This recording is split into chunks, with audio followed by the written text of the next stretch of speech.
Tell me the true nature of my reality. You gotta chill, man.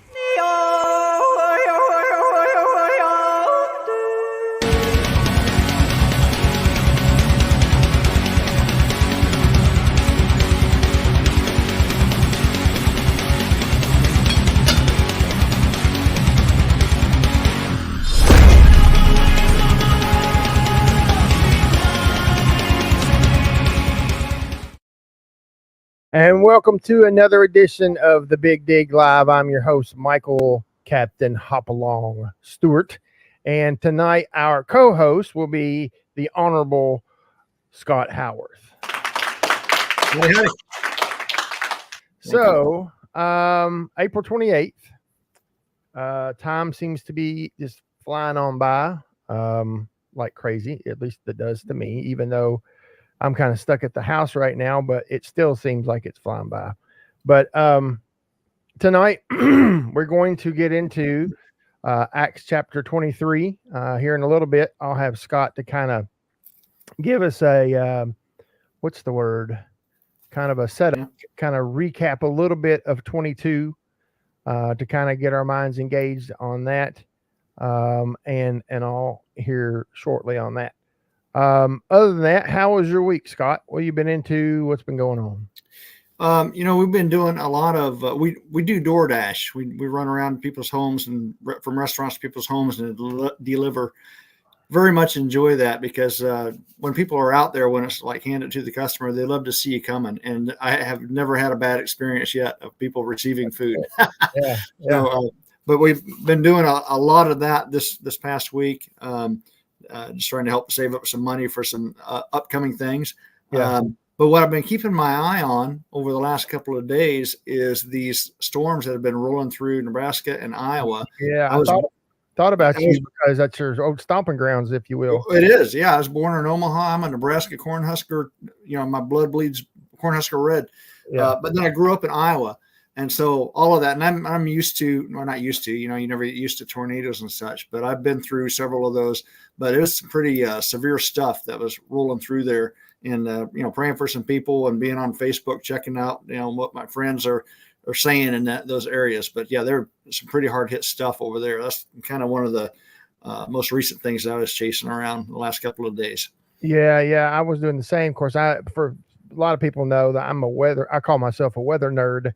I watch all things weather, when I have the time to, stay up on stuff. And I was sharing with you, we were talking off of the air, I guess you'd say, about the guy I follow, Ryan Hall. And he had some really good coverage with a lot of storm chasers where you could watch their live feeds on their cameras and all this. And you could see, and one of them, I guess it's the one that went over. It's a little town in Nebraska, I think, that this thing was 1.5 miles wide. This tornado was, and it was ridiculously huge.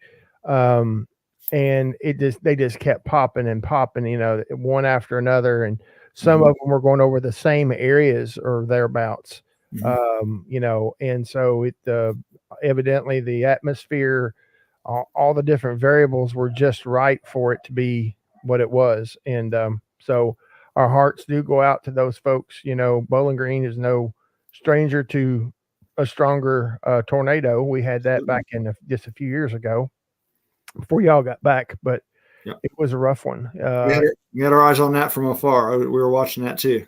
Yeah. And lots changed, from then to now. A lot of rebuild has happened, and some businesses have moved or relocated or whatever, in that event. But we lost about, I think it was like 17 lives during that one. It's a hard pill to swallow there, but yeah, that's what's been on my mind too. Like I said, over the last couple of days, and I can't get out a whole lot. So one thing I can do though is watch stuff like that. And I was keeping up with that a whole lot. And I think up to this date, as far as I know, there's been no fatalities. I think you're right. I think there were some injuries, but no fatalities. So right. and some of those were EF4s and 5s. That one that was on the screen that I watched, and we were, even Ryan Hall, who's a well-trained meteorologist, been doing it for years. He was just at a loss for words at what he was seeing, how big this one was and how dynamic it was. And it had to be a high end EF4, if not an EF5, which is your highest. Yeah. And in those cases, when you have those of that nature, it basically is like a vacuum cleaner and sucks everything off of the foundation, and there's nothing left. And then small towns that were getting destroyed and different things like that. So we're thankful that no one was perished in that. That's for sure. Definitely. I can't help but think just recently in one of our Bible study classes one Sunday, a couple of Sundays back, we were studying Psalm 139, where it talks about God has in his book are written all the days of a person's life, and he knows everywhere where everyone is at all times, and he's completely familiar with all that. And then some later on in the Psalm, but I think also in the book of Job, he speaks a lot about he's the one that's in control of all weather. He's the one that's in control of all things. He created it. It is under his dominion. It's under his command. And I can't help but see, when I see these things, awful as they are and as random as they seem to be, they are not. From the kingdom of heaven, God has his eye on it, and he's controlling it all, and everything goes according to his plan. And even though that may wipe out a city that is not according to our plans, that's not what we would want. Nonetheless, it is under his view, his purview, and he knows exactly what he's doing. So as awful as things are, I can't help but see God's hand and his mighty power in all of these things. Yeah. And, a lot of people would say, well, why would God allow this or that to happen? And it's like, yeah, that's a tough question for a lot of people. But at the same time, it's like, we can't forget where we live, and we live in a sin fallen world. Not to say that such and such town got wiped out because they're a bunch of sinners. Right. If that's the case, we're all wiped out, but again, his ways are higher than ours. And it's neat, that perspective that you can see the hand of God even in the midst of a situation like that, and I hope everybody anytime there's a catastrophe or some major whatever, just understand that, God has a plan that's bigger and much more greater than ours. That's exactly right. And that's, I'll leave it there. It's always a tough one. It's a tough one. Why does God allow kids to be abused or whatever? And it's like, at the end of the day, it comes back to, we live in a sin fallen world with things like that. And we have to understand that God knows a bigger plan. And it's like Mom said, he knows the future for all of us. Absolutely. For sure. And we're even going to see some of that as we get into what Paul did, some of the things that he went through tonight. Yeah, exactly. Same thing. God's plan. God had a plan that he wants to accomplish. He wanted to use Paul to do it, but bless Paul's heart, he went through a lot of, getting beat up and all sorts of things. And as we've kind of come through some of that in these chapters, we're going to see even more of it. His passion just continues on, his passion for knowing Christ and for spreading Christ. I'm probably jumping the gun here, but anyway. Oh, you're fine. You're fine. I am back in the studio. We've, thanks to Miranda and my daughter Jenna for helping me out and kind of getting me plugged back in down here. So we've kind of transitioned the show back down to here, and hopefully I'll be able to get down here and do some music stuff in the coming days and weeks, kind of to beat the monotony of sitting in my recliner the whole time and going down YouTube rabbit holes. I told someone the other day, I felt like I went all the way to the bottom of YouTube. I know there's many more videos out there, but it's like, I feel like I'm watching the same ones over and over again. I was like, okay, I need to find some other topic or some other whatever to go down. You need to make some new ones. Yeah, exactly. So anyway, so we're glad to be back down into the anvils of the Big Dig Theater. down here in the main studio. And glad everybody who watches and does watch tonight and maybe catch us on replay or whatever. We're thankful for that. So shout out to Miranda, shout out to my mom. I haven't seen my Aunt Eileen yet, but maybe she'll come in after a while. She usually shows up. Okay. So what I want to do, I'm gonna let Scott take off on this for a minute. Is we want to kind of go back and just kind of pick up a little bit of 22. Just to kind of set us up for 23. Okay. Lamar and Tyler are out this week, which, sometimes they'll be out and everything. So, like I said, appreciate you running shotgun with me on this one. And we'll see what next week brings when we get ready to do that. Sure. I think Tyler's back next week, I think. But anywho, as of right now, so Scott, you have the floor. Go ahead and take us back to 22, kind of set us up for this, okay? Okay. Well, actually, even a little bit before that, let me just back up just even more, because Paul was at a place called Miletus and then Ptolemais. I think all these crazy names that they know about over there, but we don't know. We can't say them from here in Kentucky. But these are places that he was at when he was thinking he needs to go to Jerusalem and spread the gospel there. Remember that that God had opened his eyes to a new way. He was a Jew, and he was a solid Jew, and he wanted all the non-Jews to be to follow the Jewish customs or be killed or be imprisoned or whatever. So, but God changed that and kind of in an instant. And you probably went over. I don't think I was around when you went over that chapter of when the bright light shone in the sky and you heard the voice and so forth. And anyway, that's even farther back. Anyway, here he is wanting to go to Jerusalem to share the gospel that God had entrusted him with and given him to share with everyone. The churches prior to getting to Jerusalem were saying, no, you're going to get killed there. Fact is, there's even a prophecy, a prophet that came to him and said, he took Paul's belt and wrapped his hands and his feet and said that the guy who wears this belt, this is what's going to happen to him. And it's just kind of a doomsday sort of feel. But nonetheless, Paul went to Jerusalem. And when he got there, he would go to the temple and he'd preach or speak and kind of argue with some of those guys. At one point, he took a vow, like I think it was 7 days, where you have to go through different rituals, different customs for the Jewish vow. And they kind of thought that he would sort of be out of sight for the most part when he did that.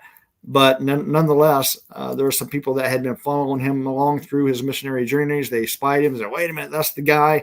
He's running around trying to turn this place upside down. And they came against him, and the whole mob formed, and they were going to try and kill him.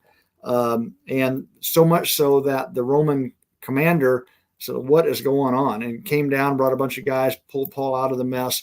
At one point they were trying to beat him up, and Paul said, hey, can I speak to these people? And the commander was like, well, wait a minute, you speak Greek. He spoke different dialects. And so when he spoke to these Jewish people, he spoke Hebrew to them and started telling of basically just his experience.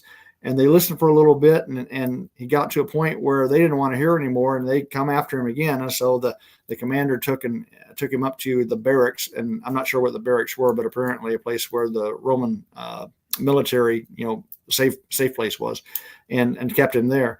And then they decided that they're going to see, what is going on, and they're putting him before the Jewish high priest, and here he is. We're on 23. The setup is that he's getting ready to speak to the Pharisees and the Sadducees, and that's kind of where chapter 23 starts. I don't know if that's a really good job of explaining. It is to me in my head. It makes sense. Hey, there you go. Yeah. So we're Paul's defense before the Sanhedrin. That's what this is titled as. Let me call up the scripture here. We'll put it on the screen. I'll read it, Scott, and you stop me as normal. Wherever. And looking intently at the council, Paul said, brothers, I have lived my life before God in all good conscience up to this day. And the high priest Ananias commanded those who stood by him to strike him on the mouth. Then Paul said to him, God is going to strike you, you whitewashed wall. Are you sitting to judgment me according to the law, and yet contrary to the law you order me to be struck? Those who stood by said, would you revile God's high priest? And Paul said, I did not know, brothers, that he was a high priest, for it is written, you shall not speak evil of a ruler of your people. I'm going to have to, let me see how I want to do this. I'm going to have to get on this other screen here. Okay, here we go. Now, when Paul perceived that one part were Sadducees and the other Pharisees, he cried out in council, brothers, I'm a Pharisee, a son of Pharisees. It is with respect to the hope and the resurrection of the dead that I am on trial. Let me jump in. Why don't we back off, just stop with verse 5 for a moment and then come into this, because I love what he does here in verse 6. Yeah. But 1 through 5, here you have, it had seemed like to me that the Ananias, the high priest, just out of the blue said, smack him one on the mouth. And all he said was, I've lived my life before God in all good conscience up to this day. And what in the world why would that cause high priest Ananias to say, strike him? Right. And so I was wondering, do you have, I've found some reasons why, but do you have any insight on that? Let me see here. Let me find out. It's in 3. Let me go to 3 on, by the way, I'm using this Enduring Word commentary. Let's see. I'll read these 3 blurbs on that. It says Paul perceived. Paul seems to have read his audience and saw they were not conducive to the gospel. The actions of the high priest and the attitudes of those present made this plain. So Paul gave up on preaching the gospel. He did what he could to preserve his liberty before a council that wanted to kill him. Second part there says Paul's course was to divide the Sanhedrin among their party lines. Yeah. To make one side, the Pharisees, sympathetic to him instead of having them united against him. And then the third piece on that, where he says, I'm a Pharisee, the son of a Pharisee. Knowing his audience, Paul referred to his heritage as a Pharisee and declared concerning the hope and resurrection of the dead, I am being judged. He knew this was a matter of great controversy between the two parties. Of course, this was essentially the true claim. The center of Paul's gospel was a resurrected Jesus. He was being judged over the matter of the resurrection of the dead. Mm-hmm. And that's what I have there. Okay, and Mom has said something about working on getting the print bigger. I'll do my best. Let me get into that. Go ahead and talk, Scott. Yeah, Mike has worked on getting that print bigger for probably 15 minutes, trying different things. But what I found, and I love how some of those things are written. But what I found with why would the high priest command him to be hit on the, just hit him on the mouth, simply because he said, I've lived my life before God in all good conscience up to this point, this day. And basically what he was saying was, remember, because he was a Pharisee prior in his prior life, before God called him to do what he was doing. I mean, he was like the Pharisee of Pharisees, and he was like the guy he was the go-to guy that like knew it all, did it all, and was zealous as all get out to be Pharisaical and Jewish and so forth. And in his mind, he was doing that to God. Well, then when God turned things around, suddenly he's against that. And he's talking about this whole gospel thing and Jesus dying and resurrecting. And that sort of went against a little bit what these Jewish leaders were, that took control away from them, because they wanted to have control over all the Jews. But when the gospel came about, that changed everything. And so when he said, I live my life before God in all good conscience up to this day, what he was talking about was from the point that God changed my life up to now, guess what? I'm clean, guys. And Ananias, the high priest, that was kind of like a insult to him. It was like, yeah, how dare you say that? Smack him. And he did. And then Paul smack him in the mouth. Yes, Mac, and it's like Paul got irritated in verse 3. God's going to strike you, you whitewashed wall. Well, whitewashed wall is, you know what that means, right? That means what he's calling him was, you're no better than a grave. You're no better than a tomb, because they would whitewash the tombs in the day so that the Pharisees wouldn't accidentally touch them and become unclean. Because you can't, in the Jewish law, you can't touch certain things, and touching anything dead or where dead was, which would be a tomb, would cause you to be unclean. So they would whitewash the tombs so that they would know, oh, there's a tomb there, I need to stay away. Paul is calling this guy dead. And so you were dead inside. You're sitting to judge me according to the law. And yet, contrary to the law, now you order me to be struck, because they weren't supposed to touch him. They weren't supposed to be, you can't just hit somebody in the middle of an interrogation. And yet he did. Yeah. And so Paul calls him out. And that's why the other people standing by it says, would you revile God's high priest? And Paul said, oh, didn't know that this was the high priest. And one commentary that I read said that they think one of the thorns in the flesh that Paul had was perhaps his eyesight, had some vision problems. And they referenced this very passage and saying perhaps he, was squinting and didn't really see who he was talking to and didn't realize that this is a high priest. And Paul says, yeah, scripture does say you shall not speak evil of a ruler of your people. And here I have done that. So yeah, I didn't know that was a high priest I was speaking to, calling him a whitewashed wall, calling him, full of death, and so forth. But that essentially, that's quite the insult, to a double insult, I guess, to the high priest there. Yeah. So I just thought that was full of interesting stuff. Yeah. 5 verses. A lot of people would miss the fact about the whitewashed tomb, unless you kind of get into the word more and really kind of do some deeper diving, and that's kind of what we're trying to do. Mm-hmm. Let's see here. We're digging it out. It's a big dig. Big dig. We're digging it out of there, man. A dig, man. A dig. We're at what, 5? So that was 5, yeah. So then 6. 6. Okay. 6 starts his defense, which is just cool as all get up. Yeah.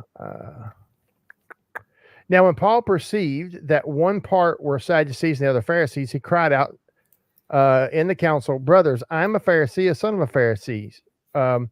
It is with respect to the hope and the resurrection of the dead that I'm on trial. And when he had said this, a dissension arose between the Pharisees and the Sadducees, and the assembly was divided. For the Sadducees say that there is no resurrection, nor angel, nor spirit, but the Pharisees acknowledge them all. Then a great clamor arose, and some of the scribes of the Pharisees' party stood up and contended sharply. We find nothing wrong with, hang on a second. We find nothing wrong in this man.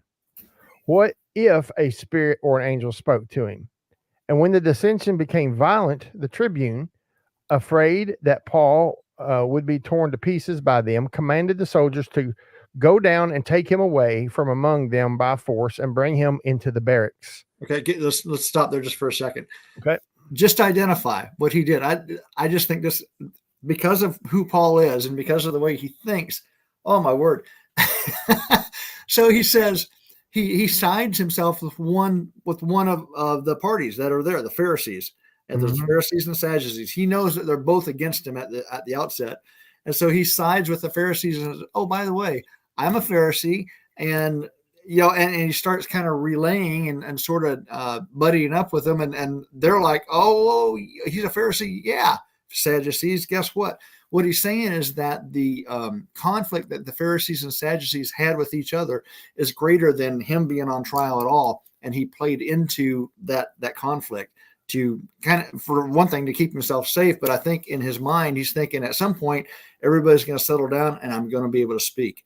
And that's kind of what happened. They had this huge raucus, and I can just hear this group of Pharisees and this group of Sadducees all sticking their fingers at each other and fussing and everything. Yeah. And it was so funny. The Pharisees said, oh, wait a minute. He's probably okay. Yeah. Sadducees said, no. But anyway, I just thought that was a brilliant piece of defense on his part. Yeah, the Sadducees, it says here, the Sadducees were theological liberals of their day and Yeah. denied the reality of life after death and the concept of the resurrection. Luke rightly wrote of them, Sadducees say that there is no resurrection and no angel or spirit. The Pharisees were more likely to find some ground of agreement with Paul, being the Bible believers in the Jewish world of that time. They took the Bible seriously, even if they did err greatly on adding the traditions of men to what they received in the Bible. Usually, the Sadducees and Pharisees were bitter enemies, but they were able to unite in opposition against Jesus, and that's referring back to Matthew 16 and John 11, and also Paul. It's strange how people with nothing in common will come together as friends to oppose God or his work. Let us not fight against God, which is a part. In saying this, the Pharisees recommended a return to advice of their great leader Gamaliel, as recorded in Acts chapter 5. So let me hang on a second. I need to scroll this up here. Okay. Yeah. So there you go. That's what, they were saying there. So, all right. So we have the Roman commanders suddenly, the last was verse 10. They're like, they're going to tear this guy apart, and we still don't know why he's here, what's wrong. And so they go to save his life again here. Yeah. And I was thinking, I had a thought. That's why I kind of rambled there for a second, but it's no different than it is today. When you really look at it, you'll find common enemies that will join together against another group, specifically when it comes to talking about Jesus and Christianity itself. And you can look at the news of today and you'll find that. And look at who's all against Israel right now that would otherwise be enemies of each other. Yep. And there you go. That's a great example right there. All right, we're at 11. So the following night, the Lord stood by him and said, "Take courage, for as you have testified to the facts about me in Jerusalem, so must testify also in Rome." And then this next title is a plot to kill Paul. When it was day, the Jews made a plot and bound themselves by an oath neither to eat nor drink till they had killed Paul. There were more than 40 who had made this conspiracy. They went to the chief priests and elders and said, "We have strictly bound ourselves by an oath to taste no food till we have killed Paul. Now, therefore, you, along with the council, give notice to the tribune to bring him down to you as though you were getting to determine his case more exactly. And we are ready to kill him before he comes near." Okay, let me jump in there. Okay. So, this could be a movie, and this is the reality. And the thing is that we can't just look at this and say, that's a cool story. What it is cool history. It actually literally happened, just like Abraham Lincoln and John F. Kennedy and so forth. This truly happened. And so these guys put together a plot to they're going to kill him. They literally are going to kill him. And they're making plans and saying, say this, say that, coming up with lies. It all goes together, and they're ready to take him out. That's how vehement they were against the message that God was trying to speak to them through Paul himself. Yeah. I was just looking at some of the commentary on this section. In the days of Paul and Jesus, there was a secretive group of Jewish assassins who targeted the Romans and their supporters. They were dagger men because they often concealed daggers and stabbed Roman soldiers as they walked by. It seems that these are the same kind of assassins now targeted Paul. They were so zealous that they made a vow not to eat or drink until Paul was dead. This is a high level of commitment. These men lacked nothing in commitment or zeal, but their zeal was not according to knowledge, as that's referring to Romans 10:2. Zeal and devotion by themselves never prove that someone is right with God. Suggest to the commander that he be brought down to you tomorrow. That whole reference there. The assassins wanted the chief priests and elders to lie to the Roman commander, pretending they wanted another meeting with Paul.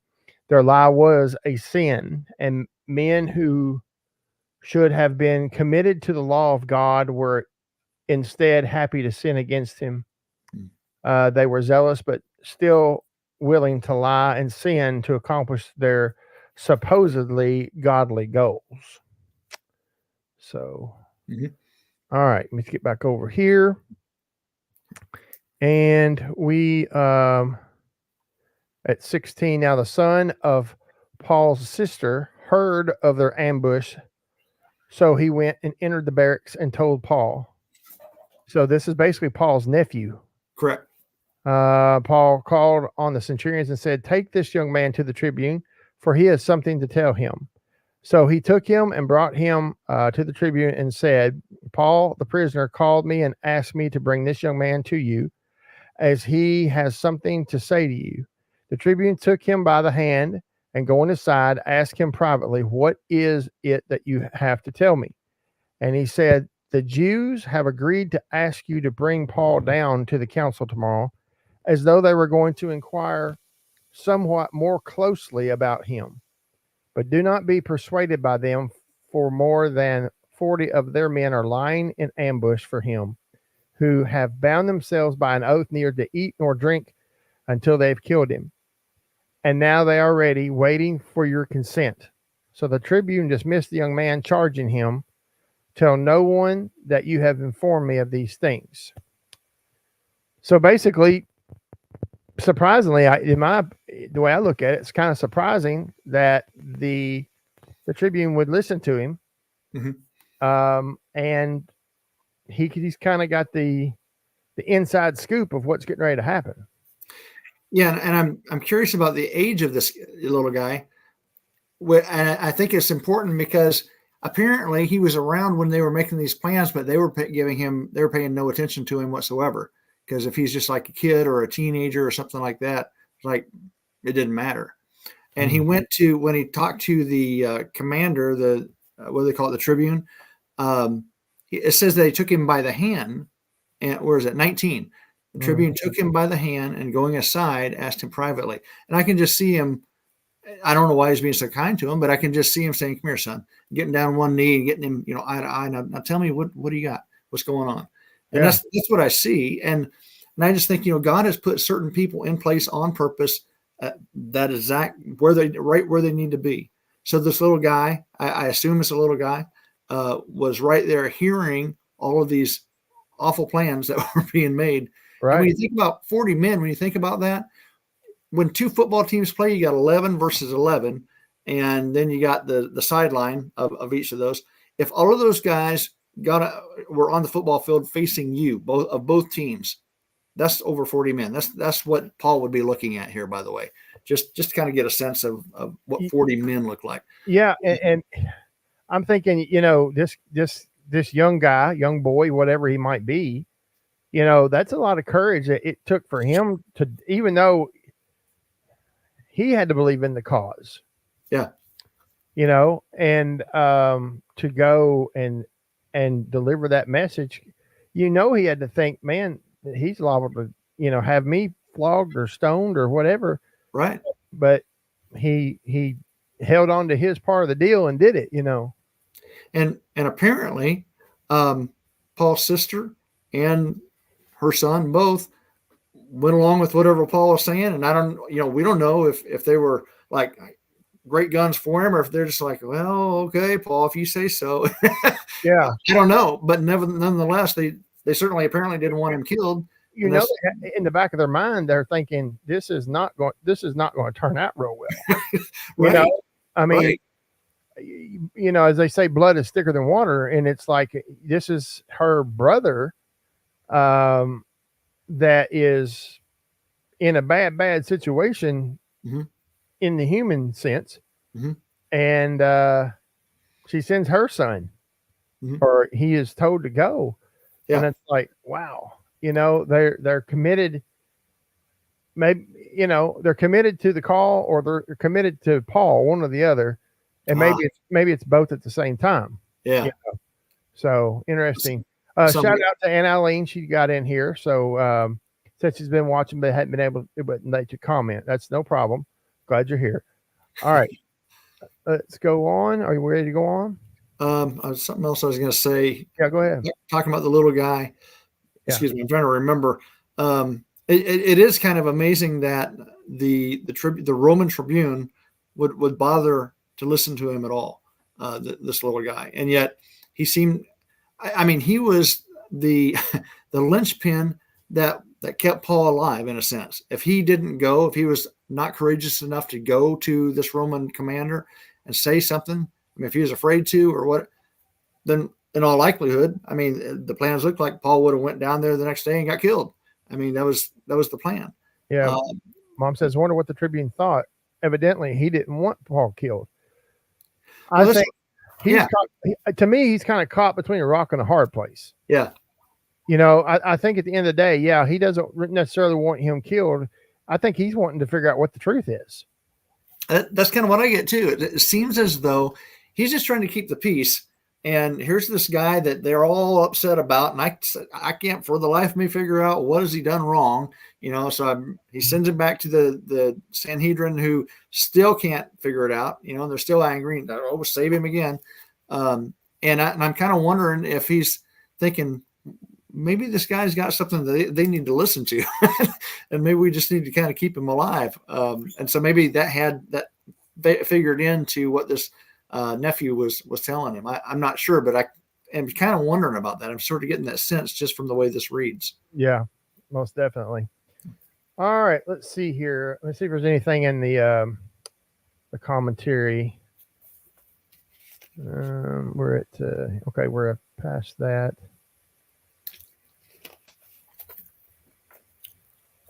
Okay, I'll go ahead and read this. When Paul's sister's son heard of the ambush, it was no accident that this happened. God had to protect Paul because Jesus promised that he would go to Rome to testify of him. So that comes out of Acts chapter 23, verse 11.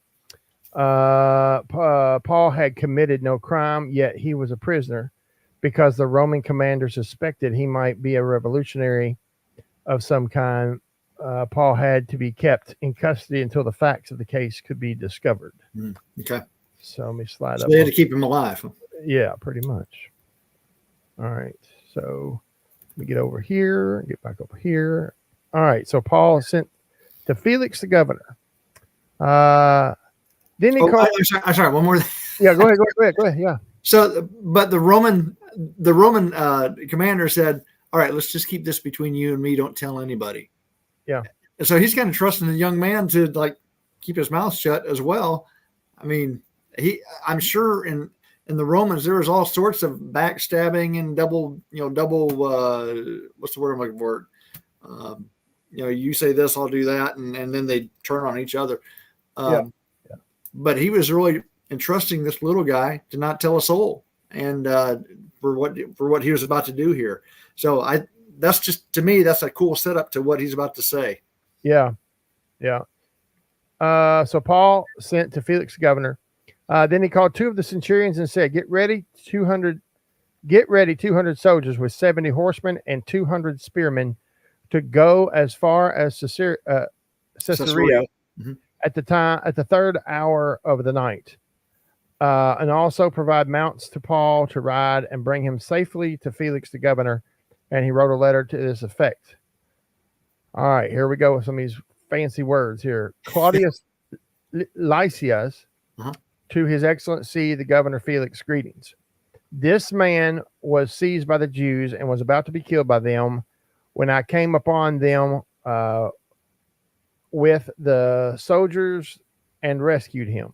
Having learned that he was a Roman citizen and desiring to know the charge for which they were accusing him, I brought him down to their council. I found that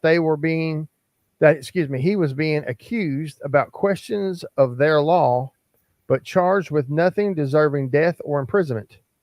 And when it was disclosed to me that there would be a plot against the man, I sent him to you at once, ordering his accusers also to state before you what they have against him. So the soldiers, according to their instructions, took Paul and brought him by night to Antiparis, Antipatris, I think. Antipatris maybe. Yeah. And on the next day, they returned to the barracks, letting the horsemen go on with him. When they had come to Caesarea and delivered the letter to the governor, they presented Paul also before him. On reading the letter, he asked what province he was from, and when he learned that it was from, how do you pronounce that? Cilicia. Cilicia, he said, I will give you a hearing when your accusers arrive. And he commanded him to be guarded in Herod's praetorium.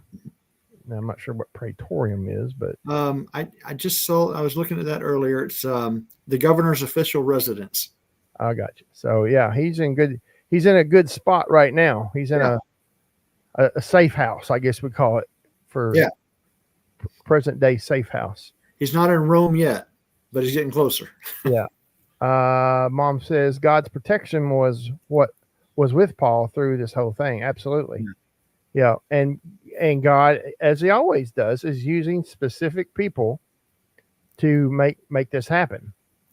You know, he could do it supernaturally, but he is using different folks for different strokes within the story. Yeah. And as we see in the young boy or young man, whatever he is, we don't know. And then also even with the governor, you know, so, and then you have even the soldiers, you know, they're just following orders to get him from point A to point B.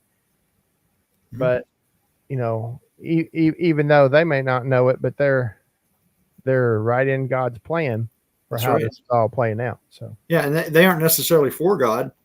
They're just doing what they're told. But in God's economy, he had everything organized, everything's arranged, and it's going right according to the way that he intended for it to go. And I just had a thought while you're saying that about this little guy who had the courage to go do what, you know, and go and say what he needed to say. For us, you know, anyone that's watching this, don't be afraid to do what God's called you to do, no matter how small you think it is. Right. You don't know what part of God's plan it is. Yeah, it could be something very significant. It could be I think you used the word a while ago. It could be the linchpin of something much, much greater. Absolutely. Now, go ahead. All right. Let's see. Get ready. 200 soldiers. So you got, you know, 2 football teams full of guys, a little bit over 40 fellas, and he says 200 soldiers. So what's 200? I don't know what looks like 200. I mean, at our church, we know what 200 probably looks like. Yeah, I'm just trying to think of something that would be like 200. I mean, you're looking at a platoon almost of soldiers in the military. You know, yeah, going along. I mean, did they expect why 200? I mean, yeah, that's a lot. That is a lot. It wasn't just. I mean, they were centurions, and there's 2 centurions, but you could have used one of them. Yeah. I mean, it's one dude. Yeah. You know, it's one guy that all this military presence is around, you know, which is quite interesting. What verse was that in? Do you know? 23. 23. Let me get back up there and see if there's any mention of that. Okay. 470 trained Roman soldiers would escort Paul out of Jerusalem. It was as if God wanted to exaggerate his faithfulness to Paul, to show him beyond any doubt that the promise of Jesus was true. Provide mounts to set Paul on. Not only did Paul escape Jerusalem alive, he did so by riding a horse. Actually, several mounts were made available to Paul. I cannot help but think about when God led the Israelites out of Egypt. They plundered them, and they wanted the Egyptians said, "Get out of our country! All these bad things are happening to us. Now our firstborn are killed. Get out of our country, and yes, take all of these goods, all of this nice stuff with you." And God used the enemies to expel his people, the Israelites, out of Egypt with all of the good, expensive stuff that the Egyptians had. So here go the Israelites with all of this wonderful stuff. That was God's plan. He is a God of abundance. And here we see God not only protecting Paul with one guy or 40 other guys, but with 200 guys, 70 horsemen, spearmen, all this kind of stuff at 9 p.m., which is going to be dark there. So I'm sure they've had, the torches, all that sort of thing. I mean, what a mess of people to protect, like you said, one guy. And yeah, for Paul to be thinking about that, can you imagine what he was thinking? Am I safe, or they just taking me out to kill me? What's going on? I guess he probably knew, but yeah. And it's like, are they guarding him because of he's a high threat? Yeah. Or are they guarding him for a different purpose? Yeah. Because, I think we had established this, that if they were to kill him and he's a Roman citizen or whatever, I think, right, then there's a lot of questions to be answered. That's right. Yeah. I'm not real sure exactly what the purpose of that military presence was, if it was to protect him because he's a high target, he's a high value target, or if it's because of him being that Roman citizen. So, well, and it also occurs to me that they didn't want any more uprising of the Jews against Rome. I mean, they were supposed to keep the peace. So 200 soldiers is certainly going to be able, I would think, would keep the peace in the city as they're taking him out. If anything were to happen, probably just a few of those guys could take out anybody that came against. And that may have been part of it too, because you've had now in this chapter and previous chapters, you have these very religious, we'll say political sides coming at each other over this one man and what he is proclaiming and declaring. Yeah. So, and the mobs have traveled far and near along the journey. So, there's a lot of, I don't know, but let's see here what we've got down in 30 on this enduring word here. Took him by night to Antiparius, or whatever we called it. 200 soldiers the 200 soldiers only went as far as Antipatris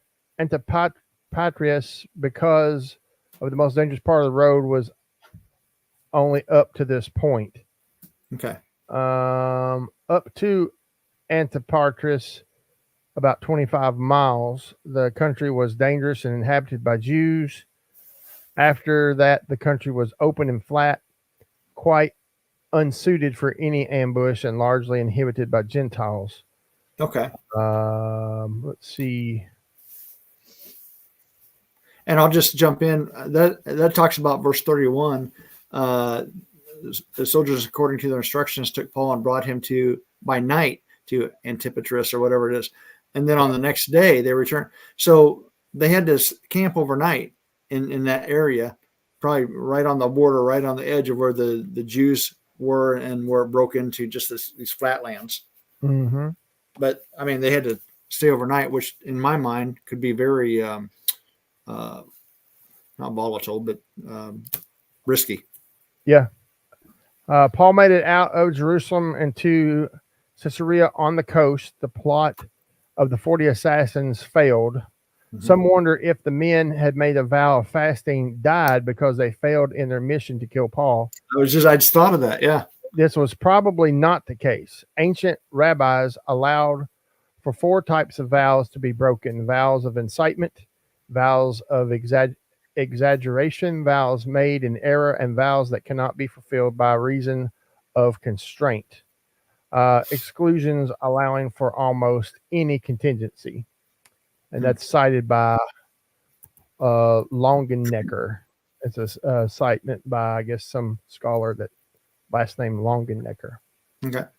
34 and 35. I will go ahead and kind of delve into this piece here.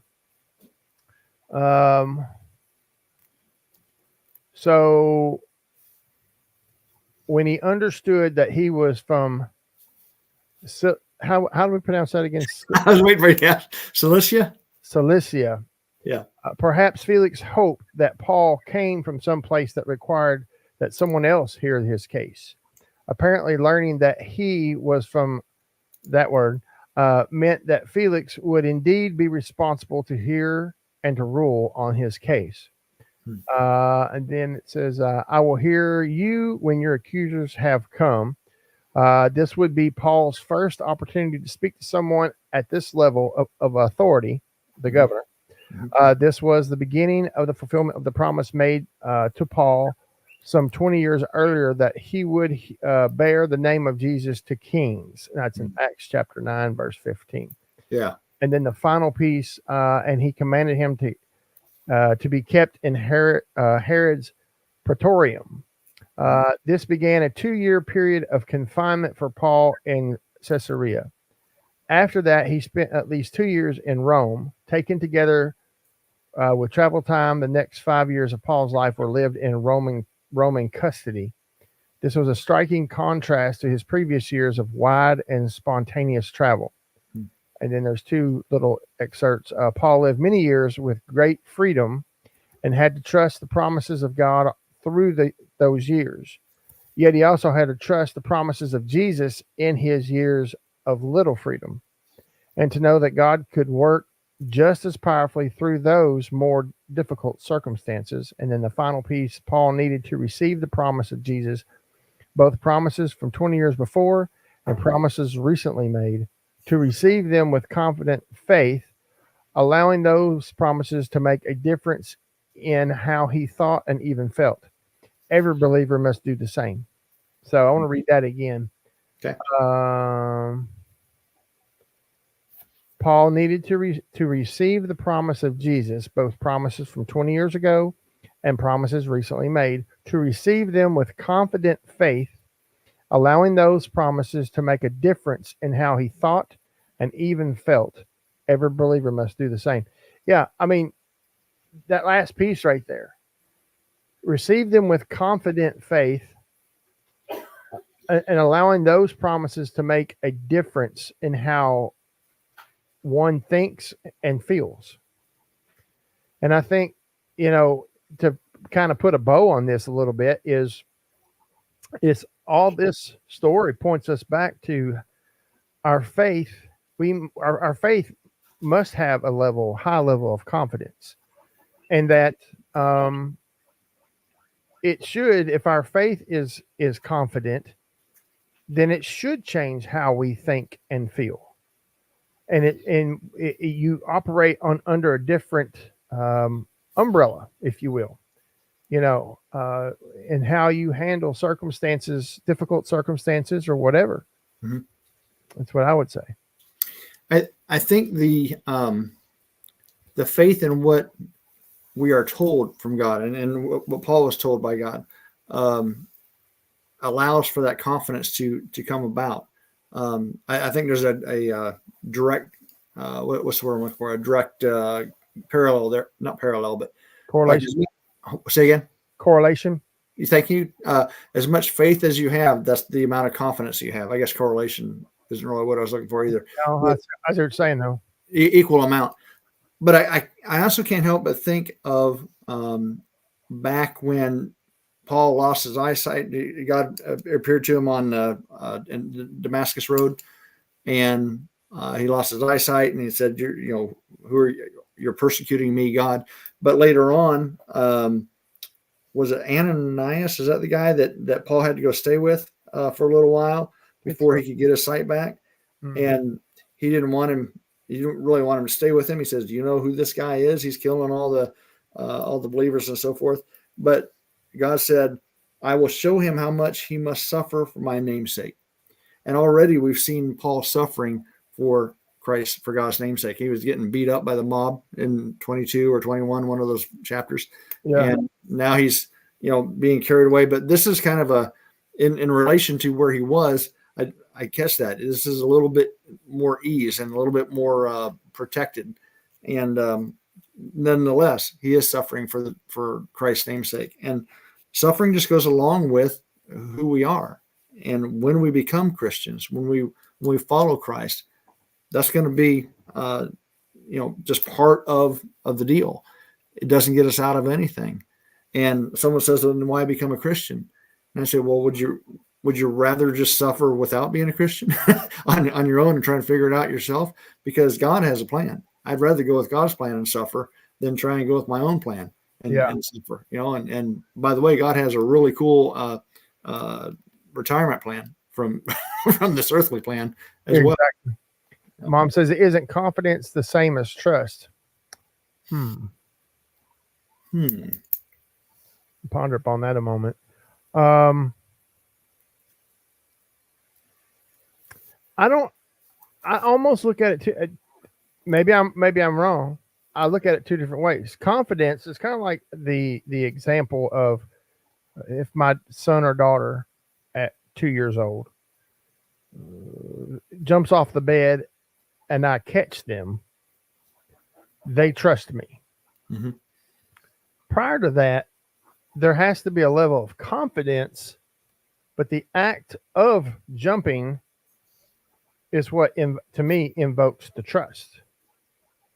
Because I don't know that to be factual. That's just my thought. Mm-hmm. I can ask my at that time 2-year-old kid, mm-hmm. do you believe Daddy will catch you if you jump? And they would say yes. But until they jump from the bed or whatever, the putting the trust into motion hasn't happened yet. This is my thought. That kind of makes sense. So you're kind of saying that confidence is like the faith, and the faith in action is the trust. I think so. Yeah, I think so. I'd love to hear Lamar and Tyler speak on this too. Yeah, jot that down if you can, and let's come back to that thought, because maybe, and if I've got a second here, we're all just kind of hanging out here. Good question there, Mom. I'm going to look up definition of trust first, just by what it says. Firm belief, and this is the noun. A firm belief in the reliability, truth, ability, or strength of someone or something. That's it. So a firm belief in the reliability, the truth, ability, or strength of someone or something. That's confidence or trust? That's trust. Trust. Okay. Now I'm going to look up confidence. This is going to say see trust. Yeah. Confidence. And that is the feeling or belief that one can rely on someone or something. Firm trust.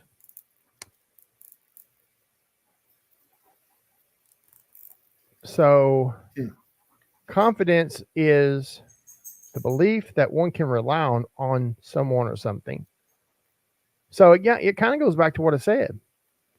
If you think about the kids on the bed getting ready to jump, while they're on the bed, they have an understanding. They believe that Dad will catch them, but it goes back to what you said. The faith in action is when they jump. That action of jumping from the bed in midair to Dad's arms is the trust. Mm-hmm. That's just the way I look at it. There's a comment there. Also, I think trusting goes even deeper than faith, she says. You're getting deep on me here. Yeah. Trusting goes even deeper. Write that down too, Scott. So we'll have that next week. All right. Trusting goes deeper than faith. But I think it's faith.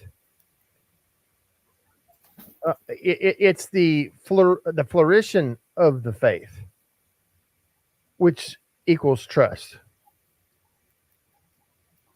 What did you say? The what? Like it's when it comes to its full the fullness, I guess. I said, I don't know what I said. Flourishing. Yeah, I was saying it like the flourishing, but I don't know that that's the right word. It's kind of like I've never heard it before. that word. Yeah, I'm thinking of a word, and I don't think I got it. I don't think I nailed the word. Like fulfillment. Fruition. No, that's not right. Well, fruition. Yeah. I know what you mean. The exposing, the view of the is shown. It's shown up or showing out or whatever. But I think trusting goes even deeper than faith. And I hear that. I'm not against it. Maybe I'm clouding up the waters, but I think of when I got saved, I trusted Christ as my Savior. He gifted me with the ability of faith to trust Him. To me, they kind of go together. I don't know, and I don't know if they need to be, if we need to separate them, or if it's just, it's the same thing. I'm not really sure. I'm wondering if that is an important distinction, if to the writer here. Yeah, I don't know. I think trusting goes deeper than faith. Well, it kind of, I go back to what I said. It kind of is, faith is my kid on the bed, believing that if they jump, that I will catch them. Trusting is when they leap off the bed under that premise that dad's going to catch them. So in Paul's case, he had faith or belief that God called him to go to Jerusalem, even though there might be death involved. Yeah. He trusted and showed the confidence, or he trusted that that's what God wanted to do by actually taking that action and stepping forward. I'm going to Jerusalem anyway. Even despite you brothers telling me not to, I trust God. And his faith led him to do what we see that he did. I am anxious to hear what Tyler and Lamar have to say on the subject, because we may be completely wrong, but I don't think right. Yeah. But again, is trust and what was it? Trust and confidence, I think is what first thing we had. It started out with, and then faith got thrown in there too. Yeah. So I'm anxious to hear what their perspective is on that, because I see them differently. I think the trust is faith in action. Like you said that so eloquently a while ago. It's faith in action. Yeah. And then confidence is the knowledge of truth, I guess, the knowledge of the trust, I suppose. Yeah, I would think so. Or something like that. But something like that, until we'll say that until we get corrected or something. Yeah, exactly. Yeah, until we know better, right? But anyway, good discussion for sure. Any closing thoughts you have on this or anything? For myself, as I read through that, I thought to myself, I don't want to take for granted all that I see here. What Paul did to defend himself, where God's hand was in bringing about all the little nephew and all these guards that went with him. What God did, it's the same God today, yesterday, and today, and forever. He's doing the same thing in my life. I want to recognize that, tonight, tomorrow, whatever it is that God's doing with me, I want to recognize that, because I want to know that God. I want to know him with passion. And I want to be, just equal to whatever God called Paul to do. I want to be whatever God called Scott to do. And I'm sure you do too, Sure. Absolutely. Yeah. And I think that's a good word to end on. Yeah. All of us, just don't lose sight of what he's done and what he's doing and what he will continue to do as long as we're breathing on this earth anyway. On how he orders our steps and straightens our path.